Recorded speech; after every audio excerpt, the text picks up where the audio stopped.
તાપીના વાલોડ તાલુકાના કહેર ગામે સ્થાનિકોનો હોબાળો રેલવે તંત્રની મનમાની સામે કહેરના ગ્રામજનોમાં આક્રોશ ફાટી નીકળ્યો। ફાટક નંબર 39 ગામ લોકોને જાણ કર્યા વિના બંધ કરાતા વિરોધ।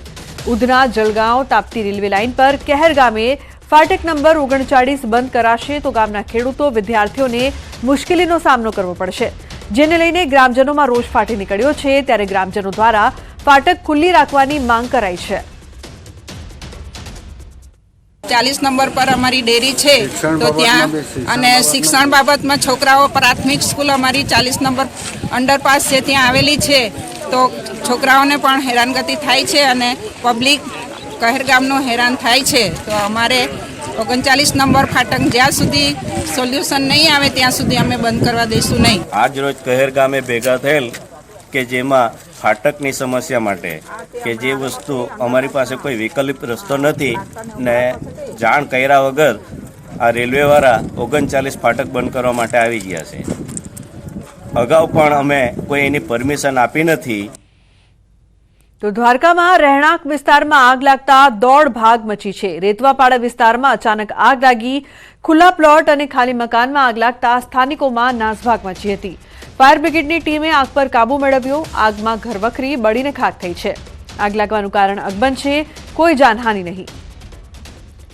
સંવાદદાતા મુકુંદ જોડાયા છે ફોન લાઈન પર વધુ માહિતી માટે। મુકુંદ, શું છે સમગ્ર ઘટના?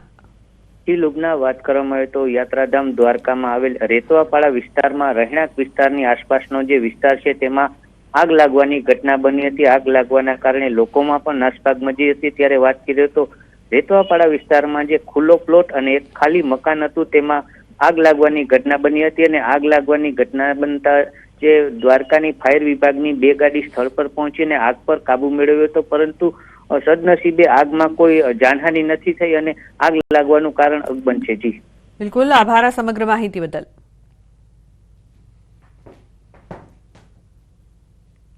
તો બુલેટિનમાં હાલ રોકાઈશું એક બ્રેક માટે। આપ જોતા રહો ન્યૂઝ 18 ગુજરાતી।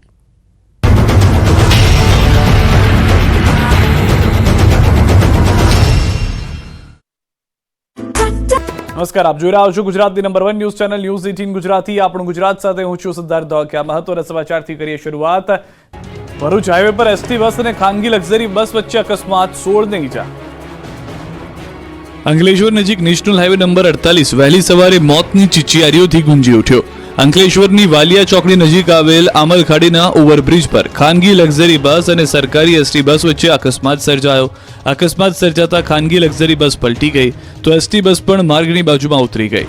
ખાનગી બસ પલટી જતા બસમાં સવાર મુસાફરો અંદર જ ફસાઈ ગયા। મુસાફરો ફસાતા બચાવની બૂમો પડી। આ અંગેની જાણ આસપાસના સ્થાનિકોને થતા તેઓ મદદ માટે દોડી આવ્યા અને મુસાફરોને બસમાંથી બહાર કાઢ્યા। બનાવની જાણ થતાની સાથે જ પોલીસ કાફલો પણ ઘટના સ્થળે દોડી આવ્યો અને ઇજાગ્રસ્તોને 108 એમ્બ્યુલન્સ સેવાની મદદથી સારવાર અર્થે અંકલેશ્વરની જયાબેન મોદી હોસ્પિટલ ખસેડવામાં આવ્યો। આ બનાવમાં 16 મુસાફરોને નાની મોટી ઈજા પહોંચી તો અકસ્માતના પગલે નેશનલ હાઈવે નંબર 48 પર ટ્રાફિક જામની પરિસ્થિતિનું પણ નિર્માણ થયું। અંકલેશ્વરમાં ટ્રક ભડકે બળ્યો તો અમદાવાદ વટવા જીઆઈડીસીમાં વિકરાળ આગ, પોરબંદરનું જંગલ સળગ્યું। અંકલેશ્વરની રાજપીપળા ચોકડી નજીક એક ટ્રક સળગ્યો હતો। રાજપીપળા ચોકડી નજીક ટ્રક ઊભો હતો। ટ્રકમાં વેલ્ડિંગની કામગીરી ચાલી।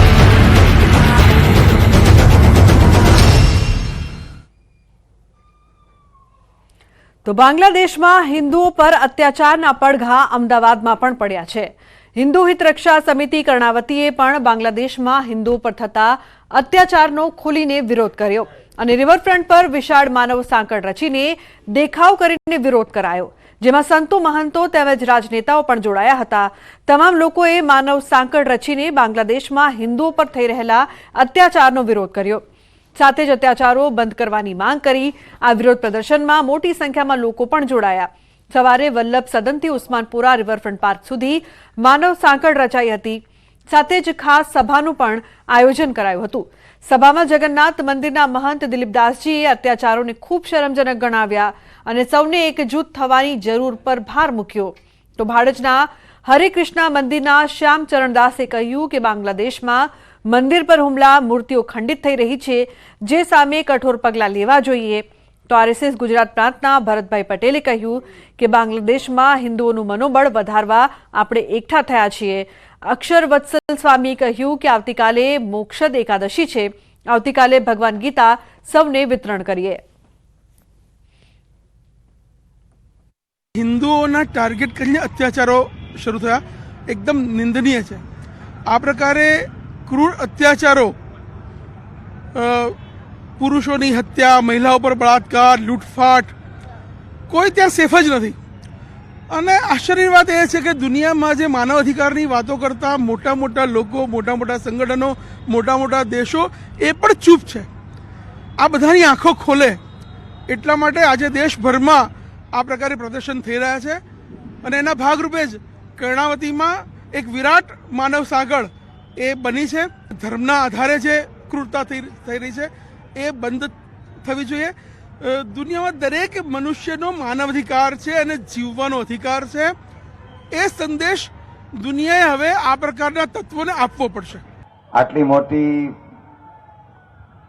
સનાતન હિન્દુઓની મેદની જોઈને મહાભારતનું એ વાક્ય યાદ આવે છે, સંઘે શક્તિ કલૌ યુગે.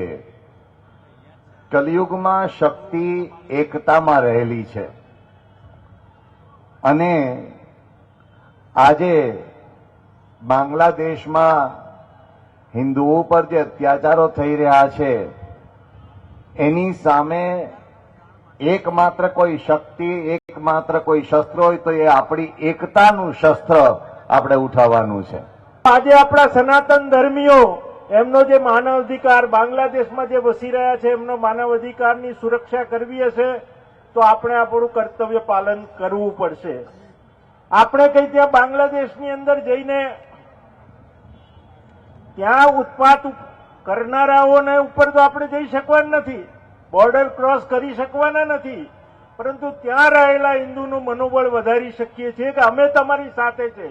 સંપૂર્ણ સનાતની સમાજ બાંગ્લાદેશના પીડિતોની સાથે છે એ રજૂ કરવા માટે આપણે અહીંયા એકત્ર થયા છીએ. એ આપણા માટે, હિન્દુઓ માટે બહુ શરમજનક વાત છે.